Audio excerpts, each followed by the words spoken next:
గొప్ప ప్రణాళిక. సరిగ్గా భారతం గురించి వ్యాసుడు ఏమన్నాడు, ఇందులో ఉన్నదే లోకంలో ఉంది, లోకంలో ఉన్నది ఏది ఇందులో లేకుండా లేదు. ధర్మ అర్థ కామ మోక్షాలకు సంబంధించి ఏం కావాలన్నా సమాచారం సదాచారం అన్నీ ఇందులో లభిస్తాయి అన్నాడు. అంత గొప్పదా?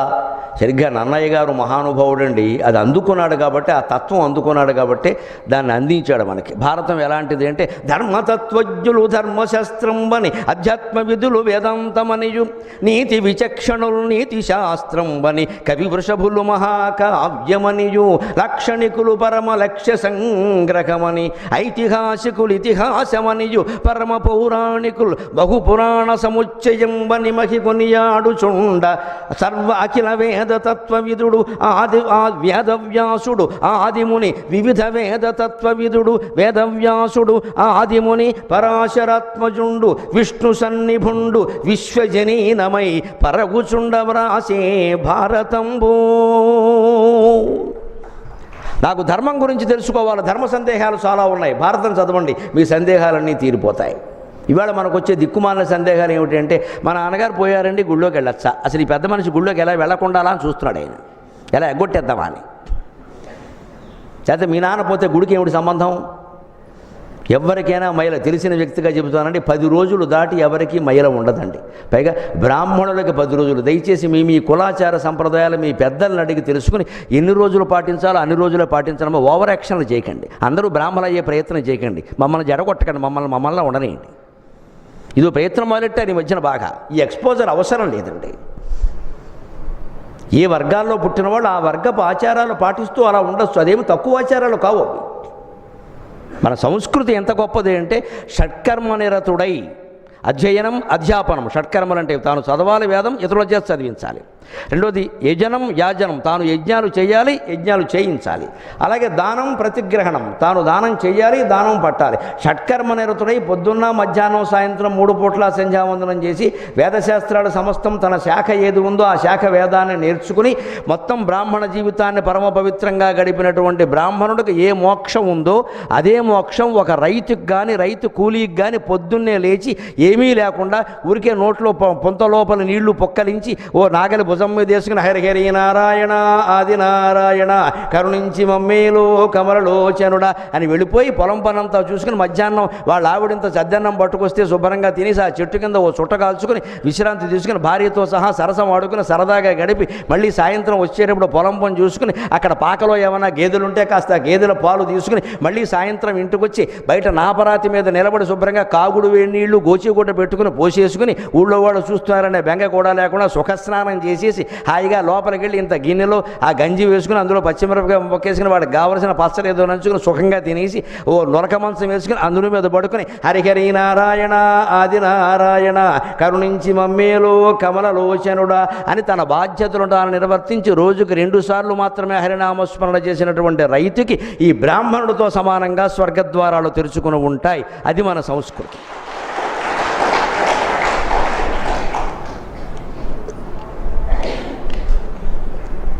అందరం ఇవాళ పూజల్లో పడ్డాం, యాగాల్లో పడ్డాం, యజ్ఞాల్లో పడ్డాం, డ్యూటీలు మానేశాం. పైగా ఈ దీక్షల పేరు మీద పూజల పేరు మీద ఉద్యోగానికి సెలవు. ఏమన్నా అంటే దేవుడిని ఉద్యోగం మానేమని చెప్పాడా? నీ ఉద్యోగ బాధ్యత వల్ల ఎంతమందికి మీరు ఒక ఉపాధ్యాయుడు పాఠం చెప్పకపోతే ఎంతమంది పిల్లలు నష్టపోతారండి? ఒక ప్రభుత్వ ఉద్యోగం అక్కడ కూర్చుని పని చేయకపోతే ఎంతమంది నష్టపోతారండి? ఒక వృద్ధాప్య పింఛన్లు వితంతు పింఛన్లు ప్రభుత్వం వారు ఎన్నో ఇస్తున్నారు కదా, ఈ ఇచ్చేవాడు అక్కడ 10 రోజులు సెలవు పెడితే వాళ్ళ గతి ఏమిటండి? ఆ గతి కంటే ఈ స్నానాలు దీపాలు పూజలు ఎక్కువ అండి. చైతన్యం లేక మాట్లాడుతున్నాం కానీ అందరికీ ఇదో వ్యాధి పట్టుకుంది. వాళ్ళంటే మొత్తం గుళ్ళు కట్టేయాలి, బాగా ఉత్సవాలు చేసేయాలి, మొత్తం బొట్లు ఎట్టేయాలి, అడ్డబొట్టు కొందరు, నిలువు బొట్టు కొందరు, వంకర బొట్టు కొందరు, బ్రహ్మాండంగా పెట్టేయాలి, 16 బొట్లు ఎట్టేయాలి, హంగామా చేసేయాలి, అందరికీ చూడగానే దండం పెట్టేయాలి. మనకి పొలం పని చేసుకుంటే ఎవడు దండం పెడతాడు? మరి ఎవడు పెట్టరు, ఒక కుక్క ఎదురుగా వస్తుంది అంతే. కానీ ధర్మరాజు అదే కుక్కకి ప్రాధాన్యం ఇచ్చాడు, జనమేజయుడు అదే కుక్క శాపానికి గురయ్యాడు. అది భారతం చెబుతోంది. నీ డ్యూటీ నువ్వు చేయి. నీకు సరిగ్గా అర్థమైతే భాగవతం వినడం ఎంత గొప్ప విషయమో, బట్టల బీరువాలో బట్టలు సర్దుకోవడం అంతే గొప్ప విషయమమ్మా. ముందు మీ ఇళ్ళన్నీ శుభ్రంగా చూసుకోండి, సర్దుకోండి, అంతకంటే అక్కర్లేదు. నేను అదే చేస్తాను, ఇంట్లో నా బట్టలు సర్దుకుంటాను. భాగవతం వినడం అది ఒక బట్టలు ఎవడైనా ఎవడు సత్తాడు, నీ బట్టలు ఎవడు సత్తాడు? ఇక్కడ ఇల్లంతా చంద్రవందరగా ఉంది, బాత్రూమ్ శుభ్రంగా లేదు, ఇక్కడికి వచ్చి భాగవతం కూర్చుంటావు నువ్వు ఇక్కడ. ఎందుకంటే ఇక్కడ కూర్చుంటే పేరు వస్తుంది, బట్టలు సర్దితే ఏం వస్తుంది, పేపర్లో పేరు రాదుగా. రకరకాల పీఠాలకు వెళ్ళిపోయి ఉత్సవాల్లో పాల్గొని ఊరేగింపులు చేయడం మంచిదేనమ్మా, అన్ని సామూహికమైన చైతన్యం కోసం. కానీ మన ఇంటి పనులు మానేసి, మన బాధ్యతలు మానేసి కాదు. మన ఇంట్లో ఎవరికైనా అనారోగ్యం వచ్చి ఆసుపత్రుల్లో ఉంటే అన్ని పూజల కంటే, పుష్కరాల కంటే, దీపాల కంటే, కార్తీక మాసం కంటే ఆ వ్యక్తికి సేవ చేయడమే ముఖ్యం. అదే దైవారాధన.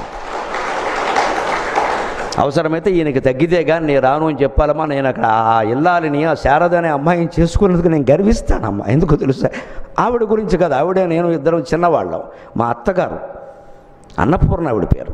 12 ఏళ్ళు మొగుడికి పక్షవాతం వస్తే పుట్టింటికి కూడా వెళ్ళడం మానేసి, బంధువులింటికి వెళ్ళడం ముందే మానేసి, గుళ్ళోకి వెళ్ళడం కూడా మానేసి, అసలు పూర్తి కోమాలోకి వెళ్ళిపోయి ఏం తింటున్నాడో ఏం చేస్తున్నాడో తెలియని మనిషికి 12 ఏళ్ళు అలాగే సేవ చేసిందమ్మా. ఆ సేవ విషయం తెలిసి నేను పెళ్లి చూపులకు వెళ్ళినప్పుడు శారదను చూసుకుందుకు వచ్చారు అని ఆవిడ మా మామగారితో చెప్తే, చూసుకుందుకు రాలేదమ్మా, చేసుకుందుకు వచ్చానని చెప్పాను నేను. ఆవిడ ఇప్పటికంటుంది ఆ మాట. ఆ రోజు ఈ మాట అన్నావయ్యా, చూసుకుందుకు వచ్చావు, చేసుకుందుకు వచ్చాను అన్నావు, నాకు శాంతి అయింది. నేను ఏ నమ్మకంతో చేసుకున్నాను అంటే ఇంతే. ఆ తల్లికి పుట్టింది, ఇంక నాకేం అక్కర్లేదు. అటువంటి తల్లిని చూపించండి వేళ. మీ అత్తగారులో, మీ మామగారులో, మీ తల్లుల్లో ఎంతోమంది ఉంటారు అలాగా. వాళ్ళ నుంచి నేర్చుకోవాలి మనం.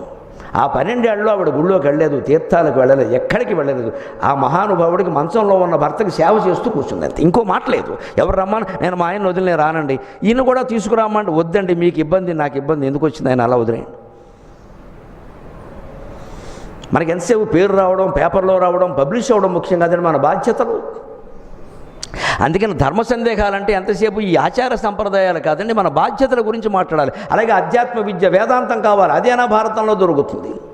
అలాగే కవిత్వం కావాలి, అది దొరుకుతుంది. పురాణ సమాచారం కావాలి, దొరుకుతుంది. అన్ని రకాల విద్యలు దొరుకుతాయి.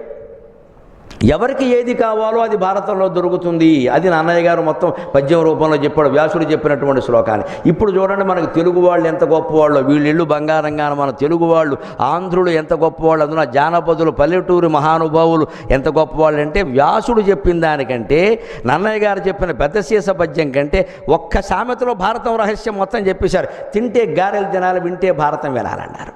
ఒక్కటే మాట. మనవాళ్ళు మా సామాన్యులు కాదు, గోదావరి కృష్ణా జలాలు సామాన్యం కాదు. ఇవి మొత్తం 4 వేదాలు తిరిగి అప్పగించేస్తాయి.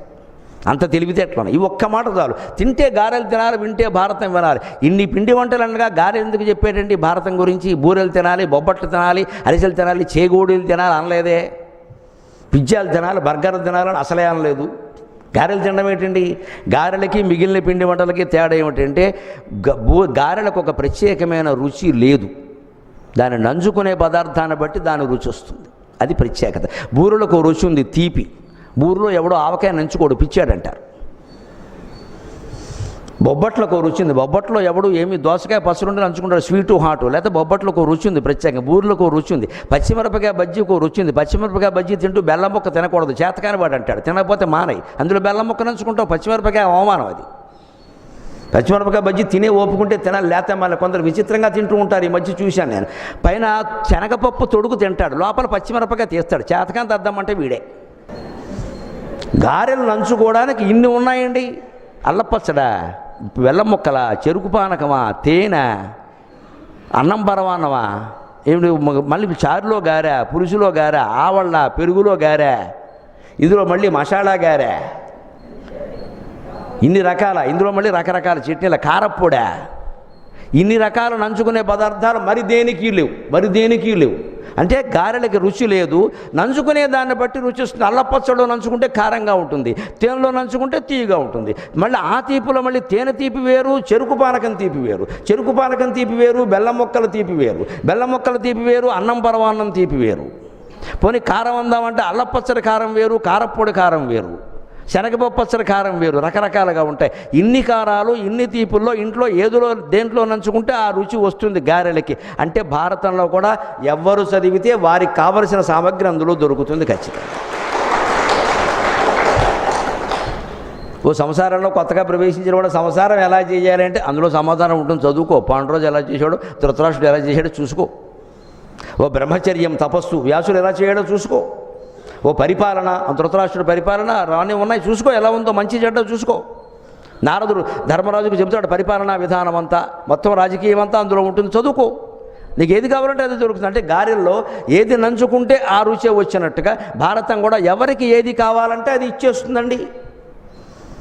అందుకోసం వ్యాసుడు భారతాన్ని అలా అన్నాడు, ఇందులో ఉన్నది ఎక్కడ లోకంలో ఉన్నదంతా ఇందులో ఉంది, ఇందులో లేనిది లోకంలో కూడా లేదు అన్నాడు ఆయన. ఇదే సందర్భంలో మరో మాట, వ్యాసుడు ఆ భారతం చెప్పేటప్పుడు ఎంత జాగ్రత్త పడ్డాడు అంటే కొన్ని శ్లోకాలు రాశాడండి. వ్యాసఘట్టాలంటారు వాటిని, వ్యాసపీఠం అన్నట్టే వ్యాసఘట్టం అంటారు. వ్యాసఘట్టం అండి. మా పండితుల్లో ఎప్పటికీ ఉండే ఒక మాట ఏమిటంటే ఏదైనా శ్లోకం కొరుకుడు పడకపోతే అది వ్యాసఘట్టం అండి అంటారు. అంటే కొరుకుడు పడదు. కొరుకుడు పడిన శ్లోకాలు ఎందుకు చెప్పాల్సి వచ్చిందంటే వినాయకుడు రాస్తున్నప్పుడు ఈయన సావకాశంగా చెబుతున్నాడు, మరి కవిత్వం చెప్పాలి కదండి, రాసేవాడిది ఏం పోయింది, కూర్చొని రాసేస్తాడు, చెప్పద్దా, ఆలోచించి చెప్పాలి, అప్పటికప్పుడు సృష్టించడం కదా. కొంచెం ఆలస్యం అవుతుంటే వినాయకుడికి కాస్త తొందరగా చెప్పండి, కాస్త తొందరగా చెప్పండి, వేగంగా చెప్పలేరా ఏమిటిది అన్నాడు. అప్పుడు వ్యాసుడు ఆయనకి కొంచెం బ్రేక్ వేయాలి కదా, అందుకని ఓ పని చేయి, నేను వేగంగానే చెబుతాను, నువ్వు మాత్రం అర్థం కాకుండా రాయడానికి వీల్లేదన్నాడు. వినాయకుడికి అర్థం కాని ఉంటుందమ్మా, వ్యాసుడి దృష్టిలో ఉంటుంది. వ్యాసుడు వినాయకుడి కంటే గొప్పవాడు. అందుకని నీకు అర్థం కాకుండా రాయడానికి వీల్లేదంటే వినాయకుడు అన్నాడు, ఆ పార్వతీ పరమేశ్వరుల పుత్రుణ్ణి, నాకు అర్థం కానిది ఏముంటుందండి, ప్రవేశించింది అహం అక్కడ. వ్యాసుడు దానికి సమాధానం చెబుతాడు. అందుకని ఆయన రాస్తూ పోయాడు. వెంటనే అక్కడ విరాటపురం వచ్చింది, యుద్ధం జరుగుతోంది, విరాటపురం వచ్చింది. వ్యాసుడు శ్లోకం చెప్పాడు, నదీ జలం కేశవనారికేతుః నగాక్వయో నామ నగారి సూనుః ఏషో అంగనావేషధర కిరీటి జిత్వా వయం నేష్యతి చాద్యగావం అన్నాడు. వినాయకుడు ఆగిపోయాడు, ఎందుకంటే అర్థమైతే కానీ రాయొద్దన్నాడు. ఇది అర్థం కావట్లా, ఏమిటి నదీ జలం కేశవనారి కేతుహు, నదీ జలం ఏమిటి, కేశవనారి ఏమిటి, కేతుహు ఏమిటి అని ఇలా పడ్డాడు. అంతే, వ్యాసుడు నవ్వుకున్నాడు. ఈయన ఆలోచనలో పడ్డాడు. ఈయన ఆలోచనలో పడ్డాక తర్వాత శ్లోకాలు 100 అల్లేశాడు. అది వ్యాస భగవానుడు, అది వ్యాస భగవానుడు. తర్వాత 100 అల్లేశాడు. ఈయనకు అర్థం కాకుండా చెప్పాడు ఒక శ్లోకాన్ని. ఎందుకు సందర్భం ఏమిటి, విరాటపురంలో ఉత్తర గోగ్రహణం నడుస్తోంది, అర్జునుడు వచ్చాడు, మొత్తం అందరినీ తన్నుకు నడిపోతాడు అని ద్రోణాచార్యుడు భీష్ముడితో చెబుతున్నాడు. విషయం అది. ద్రోణాచార్యుడు భీష్ముడితో చెబుతుంటే నదీ జలం అదేమిటిది, నది నీళ్ళ, కేశవనారి కేతుః, కేశవుని నారి అంటే కేశవుని భార్యనా అయి ఉండాలి, కేశవుని వింటి నారేనా అయి ఉండాలి. నారి అంటే పైగా నారికేతుః అనడానికి వెళ్ళదు, నారీకేతుః అనాలి స్త్రీ అయితే. సరే, వింటి నారైతే అనొచ్చు. నారి కేశవనారి ఏమిటి, కేశవుడు వింటి నారా, నారికి ఏం పేరు లేదే. కేతుహు అంటే జెండా, ఇదేమిటిది కేతుగ్రహం. అర్థం కాక వినాయకుడు గిలగిల్లాడుతూ కొట్టుకుంటుంటే ఒక 100 శ్లోకాలు అల్లేచాడు. ఈలోపు అర్థం తెలుసుకో, లేకపోతే మీ అమ్మనో నాన్నో అడుగు అన్నాడు. అంతే. ఆయన గైడ్ చూసుకో, 5 పండిట్స్ గైడ్ కొనుక్కో, రాజమండ్రిలో దొరుకుతుందని చెప్పాడు. ఆలోచనలో పడ్డాడు ఆయన. నదీ జలం అంటున్నాడు, కేశవనారి కేతుహు అన్నాడు. అర్థం కాక వినాయకుడు చూస్తుంటే ఒక అరగంట అయ్యాక, గురువుగారు కనుక్కున్న, మరి ఇప్పుడు అప్పుడు దొరికింది వినాయకుడు. ఏం దొరికాడు, పదవి భాగం తప్పు చేసుకున్నానండి, అందుకే దొరకలేదండి. నదీ జలం ఏమిటండి, అలా ఉండకూడదు. నదీజ లంకేశవనారికేతుః నగాక్వయో నామ నగారి సూనుః ఏషో అంగనావేషధర కిరీటి జిత్వా వయం నేష్యతి చాద్యగావం.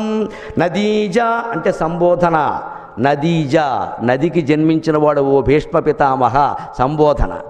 నదీ జలం అని చదివేయకూడదు దాన్ని. ఆ లమ్ అనేది అవతల దాంట్లో పెట్టేస్తే అలాగా పదవి భాగం చూసుకోవాలి జాగ్రత్తగా. నదీజ అంటే ఓ భీష్మ లంకేశవనారికేతుః, కొంచెం డొంక తిరుగుడుగా చెప్పాడు వ్యవహారాన్ని. కవులకి తిక్కరేగితే అలాగే ఉంటుంది వ్యవహారం, అర్థం కాకుండా చెప్పేస్తాం అంతే, గొడవ లేకుండా. అంతే, కవి నాలుగుకి 2 వైపులా పదును ఉంటుంది అంటారు. పొగుడేమో తిట్టేమో వాళ్ళకి తెలియదు, మనకి తెలియదు. లంకేశవనారికేతుః అన్నారు. లంకేశుడు అంటే రావణుడు, లంకేశుని వనము అంటే అశోకవనం, లంకేశవనానికి అరి అంటే అశోకవనం ధ్వంసం చేసిన వాడు హనుమంతుడు. లంకేశవనారికేతుః అంటే హనుమంతుడు జెండాగా కలిగిన వాడు అర్జునుడు. ఇది దాని భావం. నదీజ లంకేశవనారికేతుః. మనకి పదవి భాగం అర్థాక నదీ జలం అంటే స్నానం చేస్తూ కూర్చుంటాం అక్కడ. అప్పుడు నగాక్వయో నామ నగారి సూనుః, ఇది కూడా అర్థం కావడం కొంచెం కష్టం, అంత కష్టం కాదుగా. నగాక్వయో నామ పర్వతం పేరు కలిగిన వాడు, నగాక్వయో నామ లేదా పర్వతమేనా అయి ఉండాలి, చెట్టేనా అయి ఉండాలి. అర్జునుడి పేరు ఒకటి అర్జునుడని తెలుస్తోంది, హనుమంతుడు కేతనంగా కలిగిన వాడు, అది అర్జునుడని తెలుస్తోంది. నగాక్వయో నామ ఒక చెట్టు పేరుగా కలిగిన వాడు. అర్జున వృక్షం అంటే మద్ది చెట్టు, చెట్టు తన పేరుగా కలిగిన వాడు. నగారి సూనుగు, నగ ఒక నగ అంటే చెట్టు, రెండో నగ అంటే పర్వతం. నగ అరి, పర్వతాలకు అరి ఇంద్రుడు. ఇంద్రుడికి సూనుగు అంటే కుమారుడు, ఇంద్రకుమారుడు. ఇన్ని పెట్టాడు లోకలకలు అక్కడ. ఇవన్నీ అర్థమయ్యేలోగా ఒక 100 శ్లోకాలు అల్లేశాడు. దీన్నే వ్యాసఘట్టం అంటారు. ఇది మొత్తం భారతంలో 100 శ్లోకాలు ఉన్నాయి ఇటువంటివి. మా పండితులు కలిసినప్పుడల్లా కొట్టుకుంటాం, బస్సు వచ్చే వరకు వీడితోనే కొట్టుకుంటాం. ఇదో కాలక్షేపం, మంచి కాలక్షేపం, విద్వత్ కాలక్షేపం అంటారు. అంతేకాదు భీష్మ పర్వం వచ్చింది, బ్రహ్మాండంగా జరుగుతుంది. యుద్ధ పర్వాలు వచ్చాయి, జరుగుతోంది, యుద్ధం అంతా జరుగుతుంది. భీష్ముడు పడిపోయాడు. అప్పుడు బాణాలు వచ్చి తగులుతూ ఉంటే సెకండ్ బాణాలు వేస్తున్నాడు. సెకండ్ అడ్డం ఉన్నాడు కదా, సెకండ్ బాణాలు వేస్తున్నాడు. వేస్తుంటే ఎవరో భీష్ముడు పడిపోయాడు. అప్పటికే వచ్చి కౌరవులు దుర్యోధనుడు అన్నట్టు, తాత సెకండ్ అయ్యా, పేడి నపుంసకుడు, వాడు కొట్టడం నువ్వు పడిపోవడం అన్నా, లేవయ్యా. ఎందుకంటే ఈయన పడిపోతే వాడికి దిక్కు లేదు అక్కడ, వాడి గొడవ వాడిది. అదో విరాట్ కోహ్లీ బ్యాటింగ్, మరి అది పడిపోతే అలాగా టీం ఏమైపోవాలి.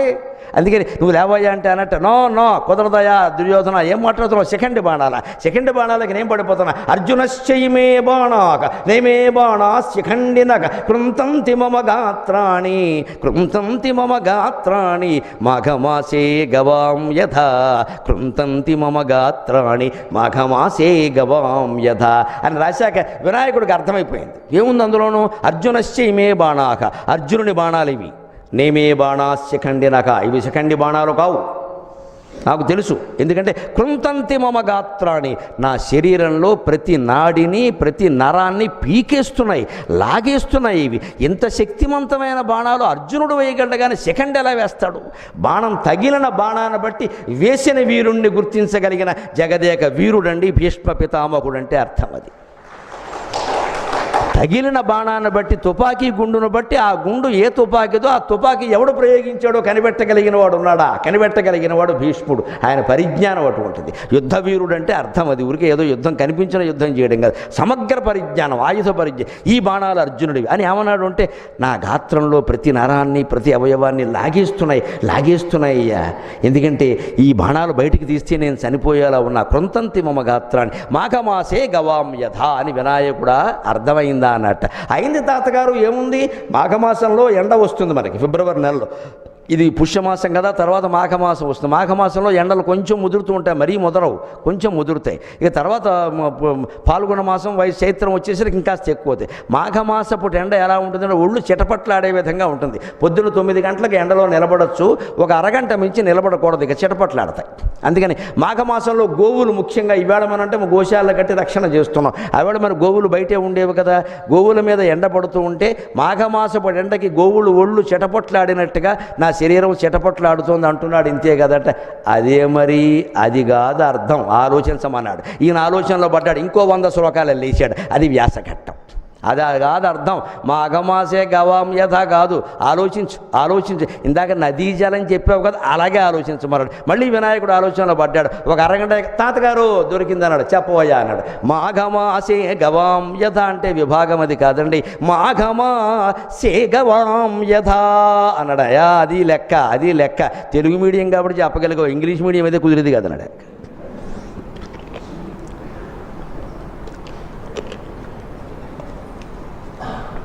మాఘమ అంటే పిల్లపీతలు, పీతక పుట్టే సంతానం పిల్లపీతలు, మాఘమాహ అంటారు. అమరకోశంలో ఉంటుంది. సేగవ అంటే తల్లి పీత. పీతకు ఒక దౌర్భాగ్యం ఏమిటి అంటే, అది ఏదో కామవాంఛతో పీతతో కలవక తప్పదు. శారీరక వాంఛ ఎవరూ తప్పించుకోలేరు, మనుషులే తప్పించుకోలేరు, జంతువులు ఎక్కడ తప్పించుకుంటాయి. కానీ దాని దౌర్భాగ్యం ఏంటంటే, పీత ఒకటి తేలు ఒకటి, అది సంతానాన్ని కన్న వెంటనే చచ్చిపోతాయి. ఎందుకంటే దానికి వేరే ద్వారం లేదు. మానవులకు మళ్ళీ గర్భం చీల్చుకుని రావాల్సింది. పీతకి పిల్లలు పుట్టాలంటే పొట్ట పగలాలి. పొట్ట పగిలితే కొన్ని 100 పీతలు బయటకు వచ్చేస్తాయి. అందులో కొన్ని బతుకుతాయి, కొన్ని పోతాయి. అంటే పిల్ల పీతలు బయటకు వచ్చాయంటే తల్లి పీత చచ్చిపోతుంది. ఆ పిల్ల పీతలను సంస్కృతంలో మాఘమాహ అంటారు, తల్లి పీతను సేగవ అంటారు. ఈ రెండు కలిపేసిన మాఘమాసే గవాం అన్నాడు. అది వ్యాసుని ప్రణాళిక. మాఘమాసం గోవులనే ఆలోచన వస్తుంది తప్పితే ఈ ఆలోచన రాదు. కాస్త సూక్ష్మంగా ఆలోచిస్తే ఏదో ఉంది, లేకపోతే అడగరు కదా అని ఆలోచిస్తే ఇంకో పద విభాగం చేస్తాం. అప్పుడు మాఘమాహ పిల్ల పీతలు, సేగవాం తల్లి పీతను చీల్చుకుని బయటకు వచ్చినట్టుగా ఈ బాణాలు బయటకు తీశారంటే నేను చనిపోవడం ఖాయం అని భీష్ముడు చెబుతాడండి. అది వ్యాస మహానుభావుడు, అది వ్యాసఘట్టం.